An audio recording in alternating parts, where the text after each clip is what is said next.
Welcome to World War II, Don Davies. I'm here, the banks of Avon de Sunny, the River de Sunny, and it's a lovely day. The rain's held off. Well, it came in this morning, heavy rains this morning, and now there's a bit of a chop on the de Sunny. This is where Don would have come fishing. Regular occasion was Don going out fishing. So yeah, fantastic to just be here. The sun's out now, so it's a lovely spot, absolutely stunning spot. We're looking out towards the Cadair Idris range.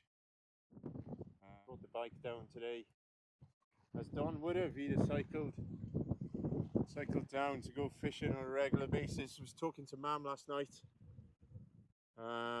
He was cycling to Trawsfynydd apparently, so on a regular basis to go fishing and visit his mother in Blaenau Ffestiniog. Great to be down here today, and we're going to be zooming around Tywyn.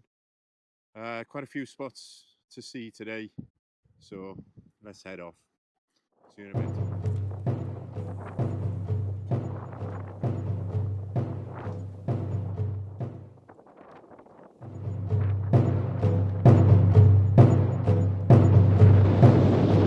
Just on the way back now into Tywyn. This is the Gwalia, Ffordd y Gwalia, back towards St Cadwan. There's the church spire there. This is the only, well, this is the real old part of Tywyn. Be coming up now by the Whitehall and the cinema as it is now. The Magic Lantern, fantastic place. Back. This is Red Lion Street. We're right by the edge of the Whitehall pub. And this house in the middle here, this is where Don grew up. This is where he was born and bred. Real proper old streets of Tywyn. This is the Red Lion Street. You've got the Whitehall, you've got Corbett Arms. Just unfortunately it's a bit derelict these days, but yeah, in all its splendour. I think back in the day, the cinema just around the corner. These are the old buildings of Tywyn. A little tour of the street. These are really old buildings, you can see. I think there used to be a chapel here on the right hand side. One of the first non-conformist chapels in the town. Yeah, fantastic old buildings, aren't they? Look, really good fun. There's a little cycle shop there which might come in handy at some point later on. But yeah, fantastic. Red Lion Street, the good old-fashioned street of Tywyn. This is Ffordd Alban now, so number 1 Ffordd Alban. Tide, if you hear me saying Tide, so that's Welsh for grandfather. Don was my grandfather, and this is where he lived with Mary. Brought up Mam, Rhiannon, and her sister Glenys, and this fantastic house. I remember this house really well. There's roses in the garden, fantastic to see that. That was Tide's pride and joy. Don absolutely loved gardening, and Mam was recounting a few stories this morning. She was saying he was always in shirt and tie in the garden, as they were in those days, weren't they? So yeah, loved a bit of gardening, pottering around in his garden, and the roses were his pride and joy. So lovely to see those still going. Yeah, it's fantastic to see a few old memories. Like I said, I remember this place really well. I remember being at Ffordd Alban, spending the night before the Easter market. So yeah, fantastic to be here and getting ready to take on Europe. Next place I think is the post office. Here we are. This is the old post office of Tywyn. The sorting office there in the red brick area. And yeah, this was an absolute communications hub of the town. See a few kind of brass fittings still around, obviously Red Cross charity shop nowadays, so things are a bit different, but some kind of deposit hatch there for out of hours deposits, I'm sure. Again, seriously old building, 1903 on the top of the building over there.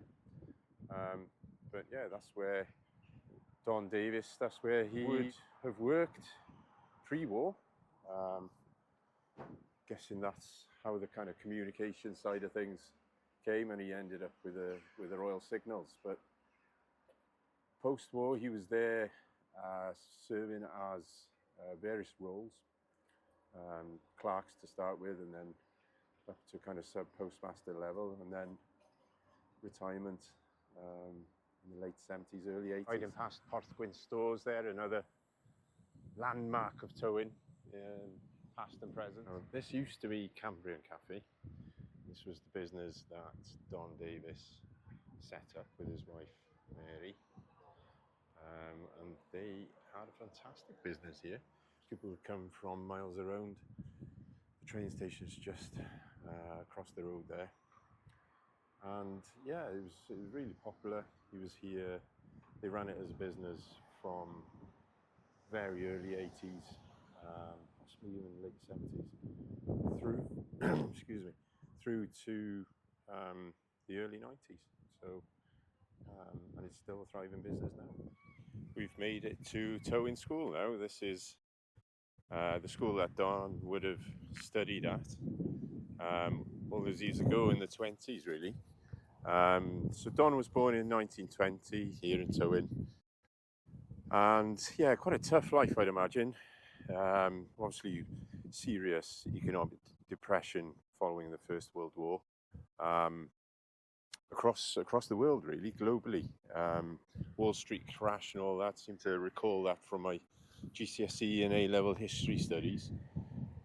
So yeah, fundamental economic issues across the world off the back of World War I and the kind of loans taken out, etc.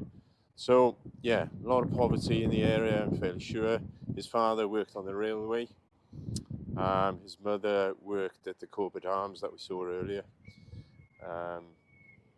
just working in the kitchens there. So yeah, he would have come here to Tywyn School. Ysgol Uwchradd Tywyn. When I get over to Holland and the flat areas in the south of Holland, he learnt German here. That's going to be really prevalent. There's a story there that's been passed through the family. So learnt German here. Probably that's the end of the highlights of Tywyn, I'd imagine. Hopefully, it's giving you a bit of a picture of the streets and it was a really small, close-knit community, I would say, Tywyn in those days. There was an army camp here. We're talking 1920s, like I said. Don growing up when he was kind of 10, 12 years old would have been 1930, 1932. So things were picking up. Obviously, things were kicking off in Germany, 1933, around then, with the Nazis coming to power. There's a fantastic program on the iPlayer about the rise of the Nazi Party. If you get a chance, jump on the iPlayer and watch that. It gives you serious background into how they came to power, and it's a question often asked, really. How did they take over the country as prevalent as they did? And yeah, fantastic program. That one is a series. I think it's a 3-part series. Really good, really good. Anyway, enough of that. I'll be hopefully recording a few more bits and bobs before we head out to Normandy, but stay tuned for those. Take care. Broadsword calling Danny boy. Broadsword calling Danny boy. Over.